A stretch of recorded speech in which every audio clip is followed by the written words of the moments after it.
So I'm sure most of y'all have an OBD adapter kind of similar to this one, and while it's fine for reading trouble codes, it's actually kind of useless if you really want to get into diagnosing your car, so pitch that thing. What you really need is a bidirectional scan tool. That way you can get into all the little different modules in your car, do those granular scans and actuators and tests, and also read live data. So today we're taking a look at the ThinkScan 689 automotive diagnostic tool. It's the ThinkScan from Thinkcar. I suppose they have a theme. Let's take a look at what the box tells us real quick. It's the model number TK689. Battery capacity of 4,150 milliamperes. Screen size 8 inches. Resolution 1280 by 800. Working voltage is 9 to 18 volts and it consumes about 1.2 amps. It has a 1-year warranty and made in China. Not much other information on the box really, so let's get this thing open.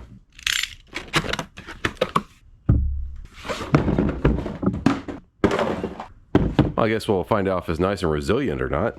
It comes in a nice little case here. I like that. Thank you for your purchase. For any technical support, please contact the online customer service via online service on the home page. Let's take this little protector off. Oh, that was just a sticker. I thought that would be a screen protector, but okay.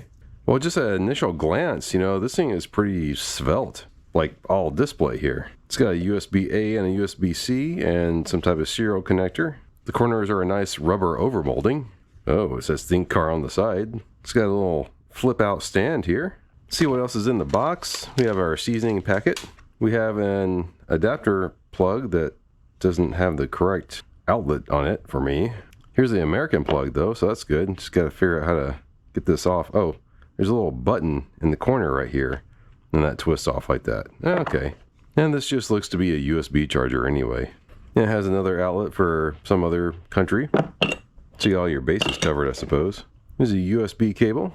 And then here's the OBD cable. Some other scan tools I've taken a look at before have been wireless. So it's kind of interesting. You gotta plug this one in. And of course, this just goes onto that serial port right there. Make sure that's nice and screwed in tight. This cable looks like it's, what is that? Like 4 feet maybe, or maybe like a meter if it's metric. Let's plug the charging cable in. I saw the screen flicker there a little bit. Oh, there we go. It's showing 93%. It's kind of nice that they ship it mostly charged. Means we don't have to wait around to play with it. Let's set the case to the side while we look at the manual. Give some overview of the device and some setup instructions. Auto search can automatically read the car's VIN number, manufacturer, and year of manufacture. If the vehicle information cannot be read, you can enter it manually and continue to diagnose. I have a car that tends to trip up these auto search things. Be interesting to see if it trips up this guy. We'll get to that in a minute.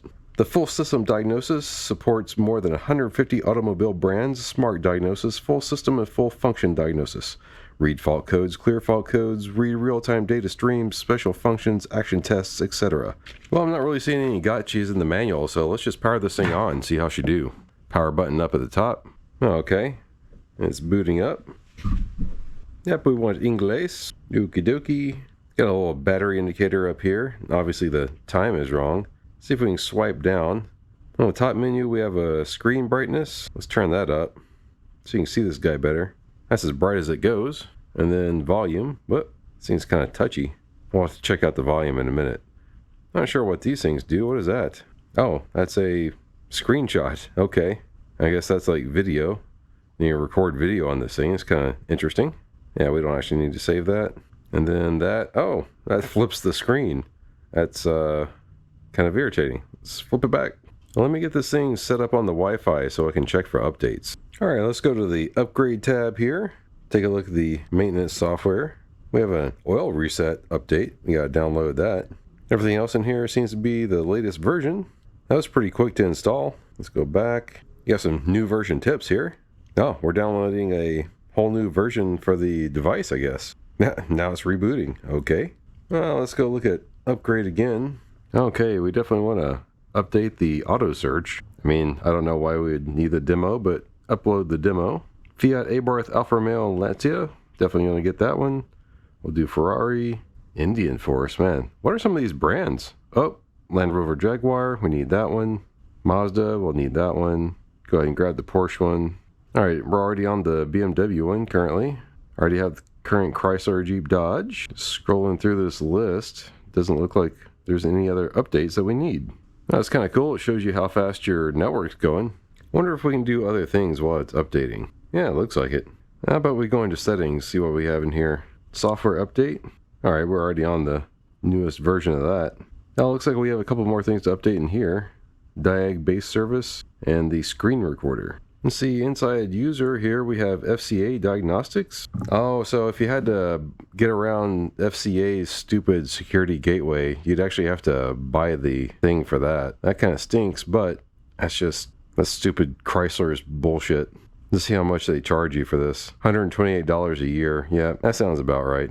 But hey, if you work on those cars that have those security gateways, yeah, you do have to get this to bypass that, unless you want to physically bypass it every time, which on the Ram trucks it's easy, but for the Alfa Romeos and such, that's a pain. And it looks like you have the same thing for Renault.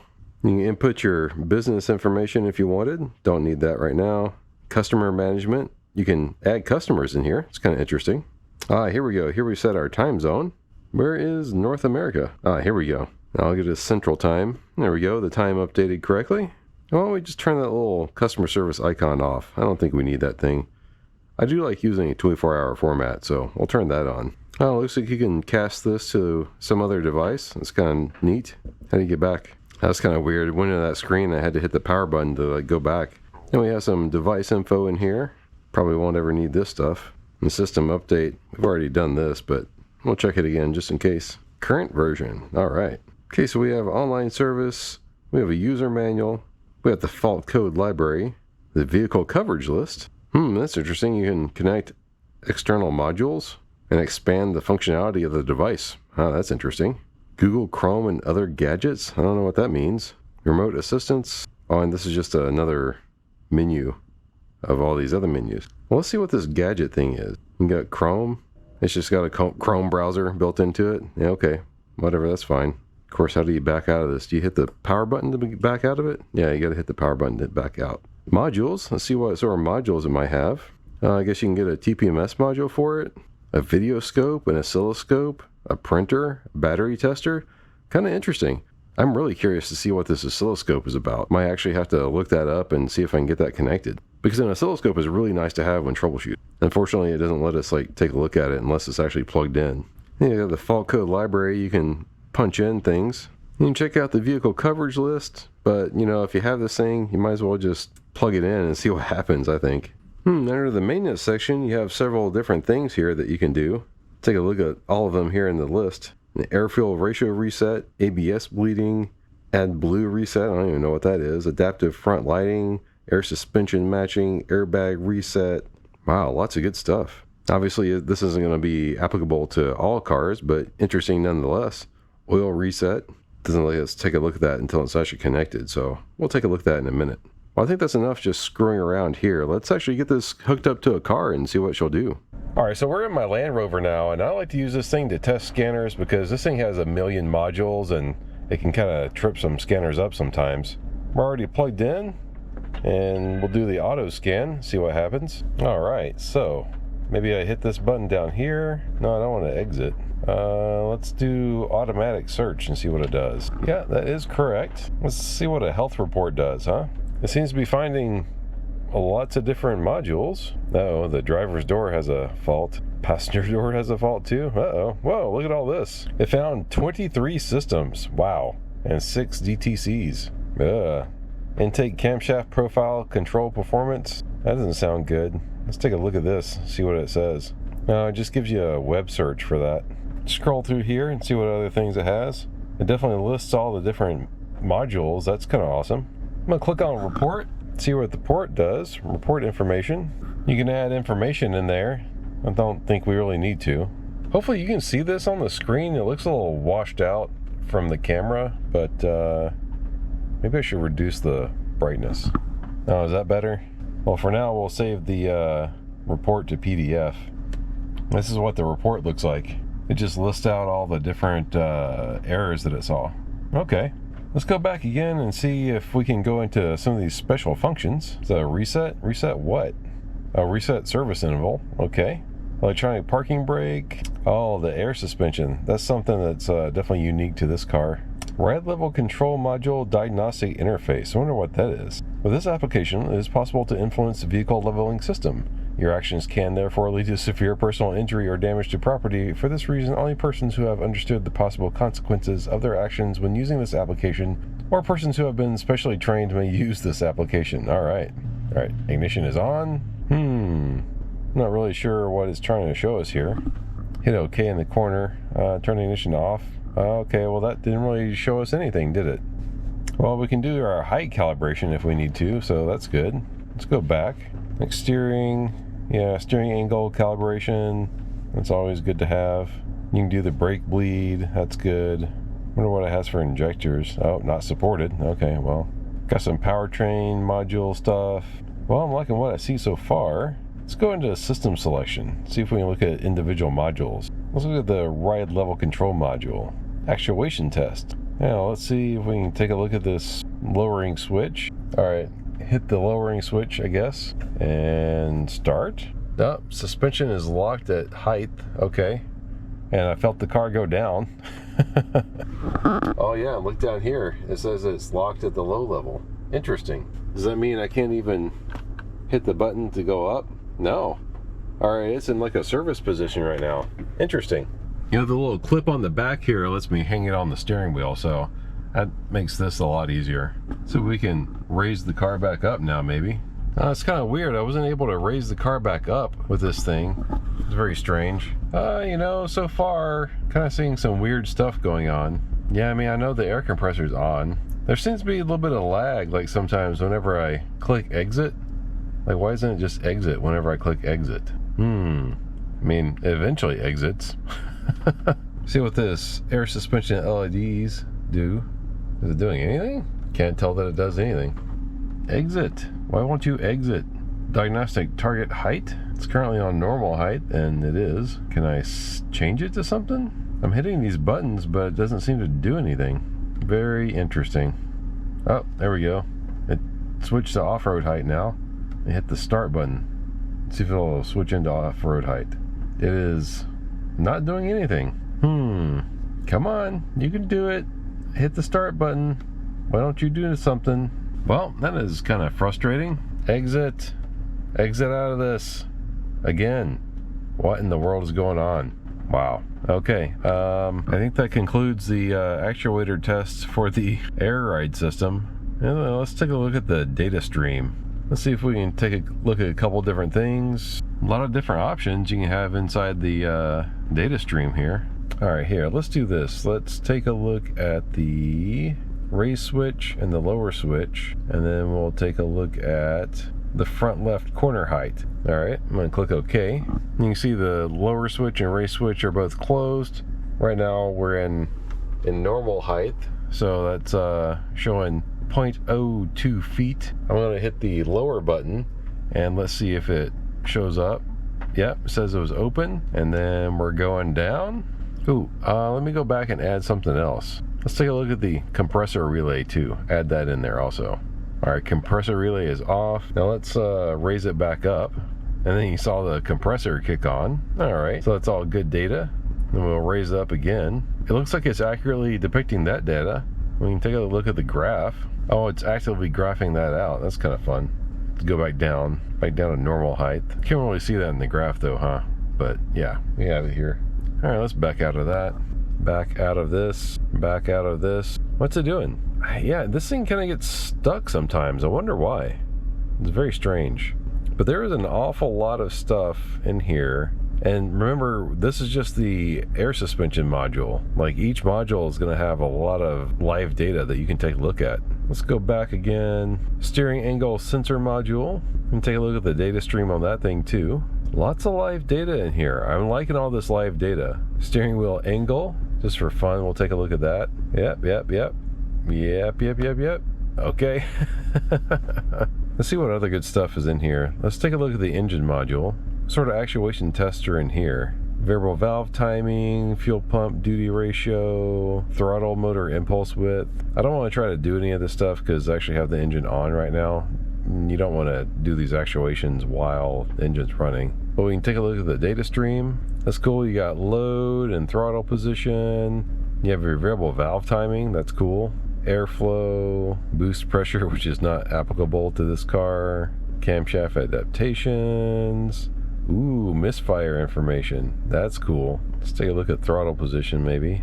Yeah, coolant temperature, all sorts of engine inputs. Wow, not even sure what any of these things really do. Got injectors and ignition coils, engine speed. We can take a look at that real quick. We have lambda. It's good to know.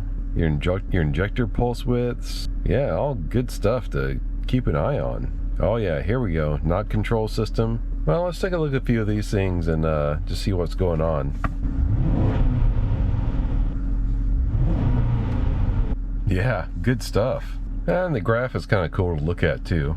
Oh, this is kind of cool. You can see version information for the ECU itself. That's pretty neat. Okay, let's go back. And like I said, this thing has a lot of different modules in it. Look at all these. I know earlier it said something about passenger door module, like fault. So let's take a look at the fault codes again. Right mirror heated output is intermittent. Let's go back over here maybe. Go back. Oh my god. What is this thing's problem? Let's take a look at the actuation test in this guy. Oh, you know, since it was mentioning the heated mirror, I was hoping there was going to be a heated mirror test, but it looks like it just has the windows up and down. That's kind of whatever. Exit. Why is this thing so slow to exit? I don't get this about these actuation tests. That's actually kind of frustrating me about this thing. Wow, look at all the live data you can get just from the door module. Kind of crazy. And this car just has like so much crap in it. Alright, well I suppose I'm pretty satisfied with the Land Rover stuff. It definitely picked up all the modules and it looked like you read all the live data. I'm not too sure about this kind of weird menu stuff going on with the actuation tests. But let's try it on a vehicle that kind of gives a lot of scan tools trouble and see how it fares with that one. Alright, now we're in the Fiata, and this thing kind of gives some scan tools trouble because it's a mix of both a Fiat and a Mazda. It's got Fiat ECU and everything else is Mazda, so let's see what the auto search does. Ah, it found it. That's a good sign.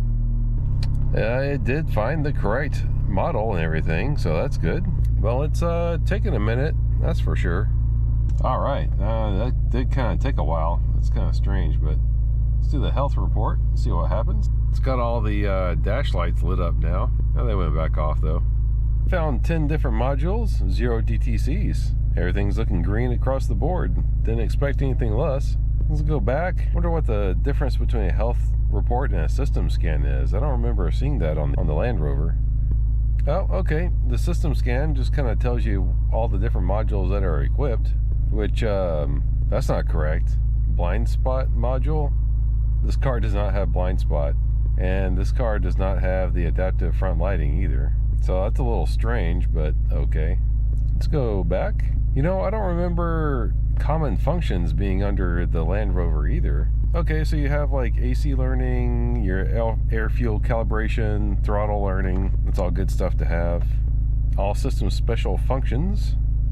Yeah, so it's looking for the TCM, but this is a manual, so it's not going to find a TCM. It's like scanning for it though. Yeah, here we go. TCM not equipped, obviously. So I guess in the all systems special functions, it actually looks for the modules that it's expecting. That could probably be better labeled, you know, I don't know. Well, it's definitely like corrected itself, you know, the adaptive lighting system, it doesn't have that, so it says not equipped, so that's good. All right, let's go into our system selection here. Body control module, I wonder what we have in there for that. Oh, we can do some configuration. The auto door lock mode, let's see what this is. Is this something we can actually change? I don't know. You know, even though it says data stream, but I thought this was supposed to be configuration, but it just looks like live data. It's kind of strange. We click on read data stream. Oh, it's different stuff.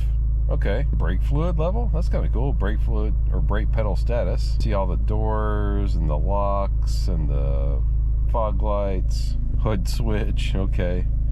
Washer level, that's good stuff. I'm gonna hit okay and just see the brake fluid. It says off. It's normal. Brake pedal. Then you press on the brake pedal and see what it does. Well, that's not the brake pedal. Huh. I'm pressing on the brakes.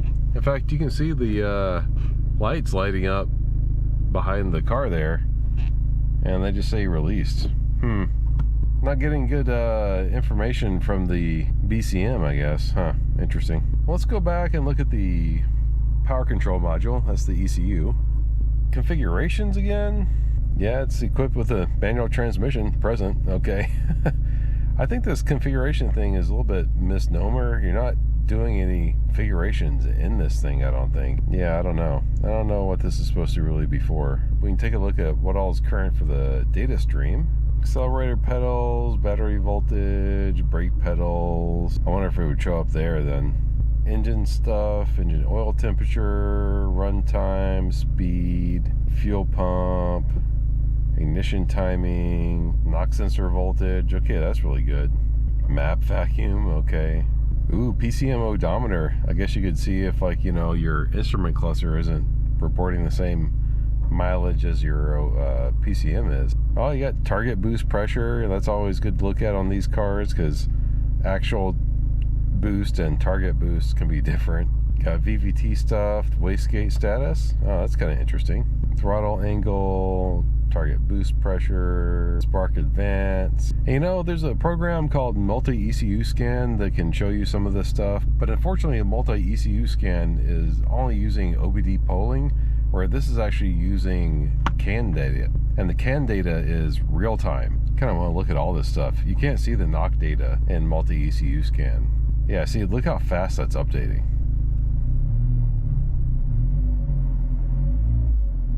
That'd actually be great to actually get this thing out on the road, and I don't know, like, can you record this? Yeah, you can record this. Interesting. I guess when it's recording, you can't scroll.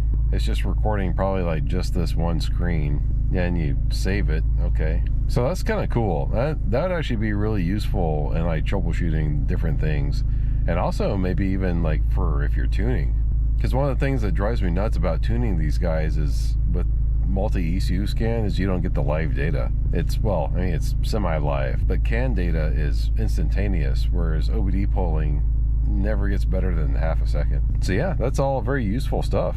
Let's take a look at the ABS stuff. Oh, it's got the ABS light flashing up there. Read the data stream. Yeah, all typical brake stuff. Let's go back to the PCM. Look at the special functions in here. Caution, special function will change the status of the vehicle. Yes. Miscellaneous function, that's the only thing that's in here. Oh, clutch pedal relearn, reset memory, brake switch learn. There's not a whole lot in here. Of course, I'm not sure what all there needs to be done. Radio frequency hub. You should read the fault codes in this. No fault codes in the radio frequency hub. Okay. Well, there's lots of good information in here about the Fiat, which I think that's kind of awesome. Well, I think I'm reasonably pleased with the Thinkcar.